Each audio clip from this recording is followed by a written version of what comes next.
আজ তো ছিল বাড়িতে মনসা পূজা, তাই তো আজকে সকাল সকাল ঘুম থেকে উঠে পড়েছিলাম। তারপর তাড়াতাড়ি করে স্নানটা সেরে নিলাম। তারপর তো স্নান করে আসার পর তাড়াতাড়ি শাড়িটা পরে নিলাম। আর পুজোর দিনে শাড়িটা না পরলে ঠিক ভালো লাগে না, তাই শাড়িটা পরে রেডি হয়ে চলে গেলাম পুজোর জোগাড় করতে। আর গিয়ে দেখি মার বেশিরভাগ পুজোর জোগাড়ই কমপ্লিট হয়ে গেছিল। তারপর যতটুকুনি ছিল আমি আর মা দুজনে মিলে করে নিলাম।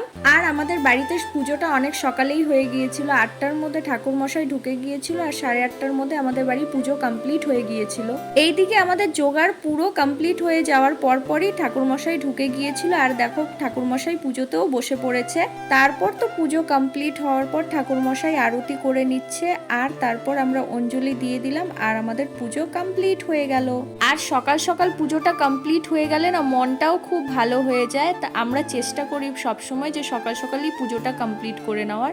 আর তোমাদের কার কার বাড়ি মনসা পুজো হচ্ছে অবশ্যই একটা কমেন্ট করে জানিও। তো আজকের মতো এতটুকুই, আবার নেক্সট কোনো ভিডিওতে দেখা হচ্ছে। বাই।